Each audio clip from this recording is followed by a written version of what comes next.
വിക്രത്തിന് ജാമ്യം ലഭിക്കുന്നു.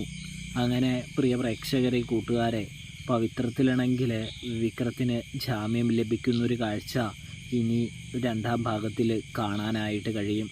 രണ്ടാം ഭാഗത്തിലാണെങ്കിൽ തുടക്കമാണെങ്കിൽ കുറച്ച് ദിവസത്തേക്ക്, കുറച്ച് മാസത്തേക്ക് വിക്രമാണെങ്കിൽ ശിക്ഷാ നടപടികൾ നേരിടേണ്ടി വരുന്നുണ്ട്. അതായത് വിക്രം ജയിലിൽ കിടക്കേണ്ടി വരുന്നുണ്ട് എന്ന് സാരം. ഇതേ സമയമാണെങ്കിൽ നമ്മുടെ അച്ഛനൊക്കെയാണെങ്കിൽ വിക്രത്തിനോട് സംസാരിക്കുന്നുണ്ട്. വിക്രത്തിനെ കണ്ട് കാര്യങ്ങളൊക്കെ ചോദിച്ചറിയുന്നുണ്ട്. വല്ല കുഴപ്പമുണ്ടോ, പോലീസുകാരെ ഉപദ്രവിക്കുന്നുണ്ടോ, വല്ല ബുദ്ധിമുട്ടുണ്ടോ എന്ന തരത്തിലൊക്കെ. ഇതേ സമയമാണെങ്കിൽ വിക്രം പറയുന്നുണ്ട്, കുഴപ്പമൊന്നുമില്ല അച്ഛാ, യാതൊരു തരത്തിലുള്ള പ്രശ്നമൊന്നുമില്ല, എല്ലാം ശരിയായി വരുന്നുണ്ട് എന്ന് പറയുന്നത് കാണാനായിട്ട് കഴിയുന്നുണ്ട് കേട്ടോ. അങ്ങനെ ഇരിക്കെ നമ്മുടെ വേദയുടെ അച്ഛനാണെങ്കിൽ വിക്രത്തെ ഇപ്പോൾ മോനെ പോലെയാണല്ലോ കാണുന്നത്. അതുകൊണ്ട് തന്നെ വേദയുടെ അച്ഛൻ വിക്രത്തിന് ജാമ്യത്തിന് അപേക്ഷ നീക്കുന്നൊരു കാഴ്ച കാണാനായിട്ട് കഴിയും, കാണാനായിട്ട് സാധിക്കും.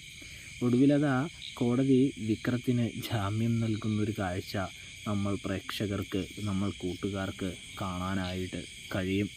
അങ്ങനെ ജാമ്യം കിട്ടിയ വിക്രമാണെങ്കിൽ ആദ്യം തന്നെ വീട്ടിലേക്ക് പോകുന്നുണ്ട് എന്ന് കാണാം.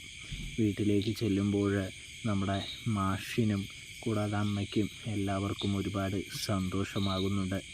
ജാമ്യം ലഭിച്ചതിനെക്കുറിച്ച് അവർക്ക് ഒരുപാട് സന്തോഷമുണ്ട് എന്ന് കാണാൻ സാധിക്കും കേട്ടോ.